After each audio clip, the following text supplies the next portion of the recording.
আসসালামু আলাইকুম। আমি মুর্শিদাবাদ থেকে মিসেস রেজা বলছি। কাছে এবং দূরে যে যেখান থেকে দেখছো আশা করি ভালো আছো, সুস্থ আছো।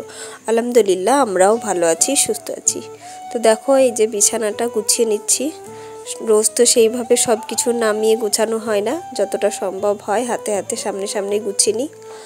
আর দেখো আজকে দোকানের একটা বিশেষ জিনিস বাড়ি চলে এসেছে, সেটা হলো এই যে ব্যানারটা খুবই দরকারি।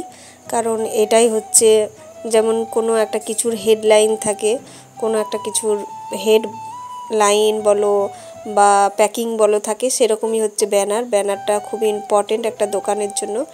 এটা দোকান বন্ধ থাকলেও কি আর খোলা থাকলেও কি মানুষের খুব উপকারে আসবে। কারো কিছু বানানোর থাকলে ফোন করে ডেকে নিতে পারবে, আবার যোগাযোগটা করতে পারবে। তো ওই জন্য আর ওটা যে একটা লেডিস টেলার সেটাও জানতে সুবিধা হবে, সব সময় আমাকে জিজ্ঞেস করতে হবে না, লেখা পড়েও অনেকে জেনে যাবে। তো ওই জন্য ব্যানারটা নিয়ে আসা। আর এদিকে দেখো পানি চলে এসছে, ওরা পানি নিতে লেগেছে, আমরাও পানি নিব। আর আরিয়ান গেছিলো নোংরা ফেলতে, নোংরাটা ফেলে আরিয়ান বাড়ি চলে এলো। আবহাওয়াটা একদমই ভালো নাই, মেঘলা মেঘলা করছে, কখন যেন বৃষ্টি ঝরে পড়ে এরকমই আবহাওয়া। আর এই যবে থেকে আমি সাইড করে দোকানটা খুলেছি তবে থেকে বৃষ্টি লেগে গিয়েছে। সকাল সন্ধে মানে দোকান যাওয়ার সময়গুলোতেই বৃষ্টি চলে আসছে। তো খুবই মনটা খারাপ ওই জন্য যে আমি সাইড করে খুললাম। আর এতদিন বৃষ্টি করছিলাম, তখন বৃষ্টি আসছিল না, যে বাড়িতে ছিলাম, বাড়িতে থেকে একটু বৃষ্টির মজা নিব, খিচুড়ি করে খাবো বা চাল ভাজা ভেজে খাবো, তো সেরকম পাচ্ছিলাম না। আর এখন দোকানের জন্য নিজেকে প্রস্তুতি নিলাম, দোকান নিলাম, আর এই টাইমে বৃষ্টি, তো জানো মনটা খুব খারাপ, ঠিক মতো যেতে পারছি না। আর এই তো জ্বর থেকে উঠলাম, তারপর আবার এই বৃষ্টিতে ভিজে যাওয়া আসা। তো যাই হোক, দোকানটা নিয়েছি, রিক্সের ওপর করতেই হবে। আর ওইদিকে দেখো আরিয়ান আম কাটছে, আর আমি এই যে রেডি হয়ে এদিকে শুয়ে আছি। ওরও রেডি হয়ে গেছে, কিন্তু বললো যাওয়ার আগে একটা আম খাবো, তো ওই জন্য আম কাটতে বসে গেল, নিজেই আম কেটে খাচ্ছে।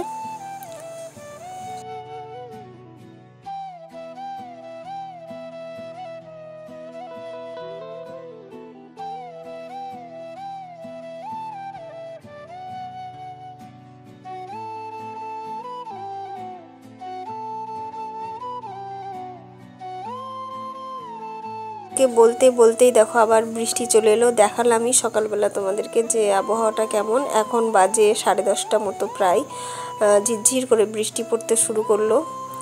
প্রথমে জোরে হলো, তারপরে ঝিরঝির করে পড়তে শুরু করলো। আর এই বৃষ্টিটা এমনই বৃষ্টি, না ছাতায় আটকায়, না এমনি যাওয়া যায়, না কোনো কিছু। মানে ছাতাতে গেলেও চারিদিক দিয়ে এমনভাবে বৃষ্টিটা আসে, গায়ে পড়ে, আবার যে শুধু যাওয়া হবে তাও যাওয়া হয় না। আর এই বৃষ্টিতে ভিজলে জ্বর তো নিঘাত আসবেই আসবে। তো তোমরা হয়তো ক্যামেরায় ঠিক মতো বুঝতে পারছো না, বেশ জোরেই কিন্তু বৃষ্টিটা হচ্ছে, ক্যামেরায় হয়তো ফুটে উঠছে না সেইভাবে, আমি দুঃখিত।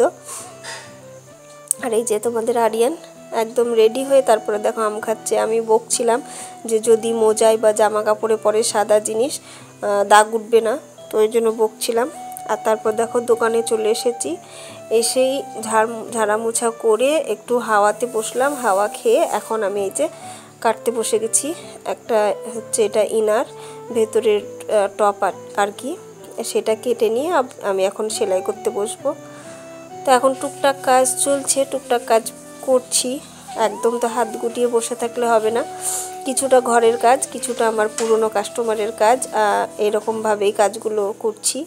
এখনও নতুন কাস্টমার এই দোকানে আমার এখনও হয়নি, তবে আল্লাহর রহমতে তোমাদের দোয়ায় সকলের আশীর্বাদে নিশ্চয়ই হবে।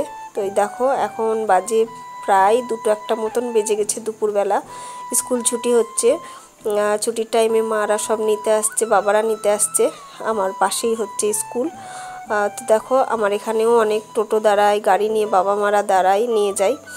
তো এই টাইমটা বেশ একটু হই হুল্লোড় থাকে, দুপুর টাইমটা পুরোই হই হুল্লোড় থাকে আমার এই দোকানের আশপাশগুলো।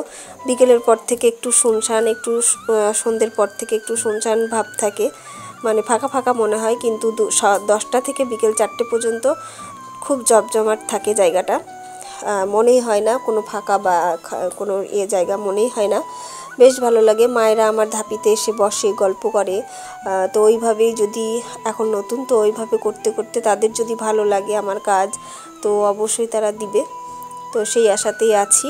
আর দেখো এই যে ভ্যান গাড়ি এসে লাগে এখানে, তারপর টোটো এই যে সাইডে দেখতে পাচ্ছ লাগা আছে, মারা আসছে নিয়ে যাচ্ছে, পাশেই স্কুল, তো সেটা একটা সুবিধা আছে। তো সব কিছুই হচ্ছে আল্লাহর রহমতের ওপর, কারণ রুজির মালিক আল্লাহ। আল্লাহ যদি রুজি মাপান এখান থেকে আমার, আল্লাহ যদি আমার ওপর রহমত বসান এখান থেকেই আমার হবে, আর নয়তো নয়, সে নসিব ভেবেই আমাকে চলতে হবে।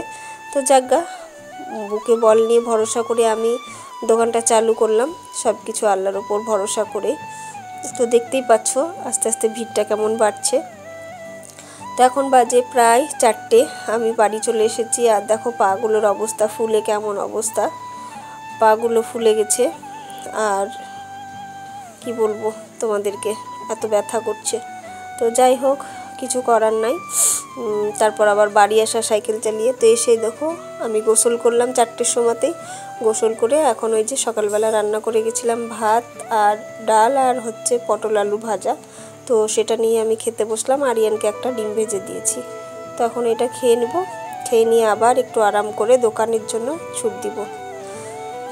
তো সন্ধ্যাবেলা দোকান এসে তারপর এদিকে এসেছিলাম একটা কাস্টমারের কাছে। তো দেখো ওখানে এসে 1 ঘন্টা বৃষ্টি পড়লো, বৃষ্টিতে আটকা পড়ে গেছি, এত বৃষ্টি। তো এই 1 ঘন্টাতে দেখো রাস্তার মধ্যে এত পানি জমে গেছে, কিভাবে যাব ভেবে পাচ্ছি না। আমি এখানে দাঁড়িয়ে আছি, ভয়ও লাগছে, সামনে ড্রেন ছিল, কোন দিকে ড্রেন কোথায় পা পড়বে ভয় পাচ্ছিলাম, যেতে যে কী করে যাব, এত পানি জমে গিয়েছে।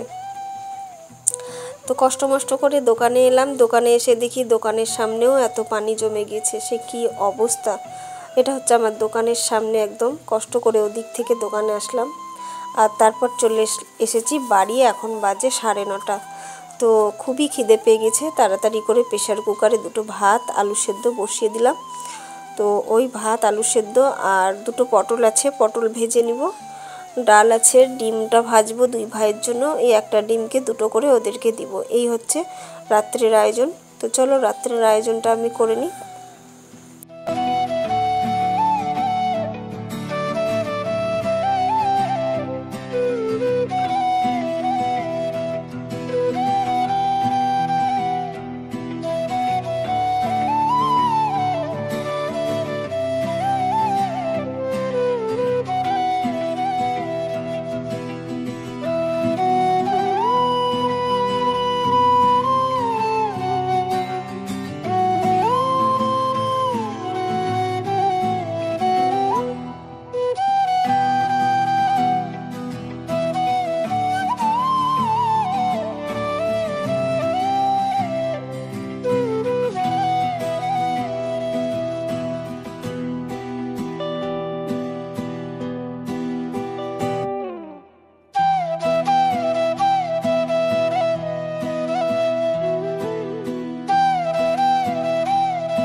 তো অবশেষে রান্নাঘরের কাজ কর্ম সেরে খেতে বসলাম। আর কতক্ষণে খেয়ে এবার ঘুমাবো।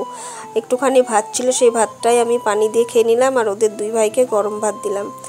আরিয়ান খাচ্ছে ডিম ভাজা ডাল, আর সুলতান আলু সেদ্ধ পটল ভাজা ডিম, আর আমার হচ্ছে পটল ভাজা ভাত। তো চলো খেয়ে নিই। ভিডিওটা যদি তোমাদের ভালো লেগে থাকে অবশ্যই লাইক করো, শেয়ার করো, কমেন্ট করো।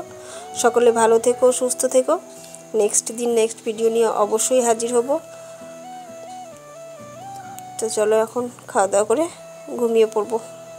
খুদা হাফিজ।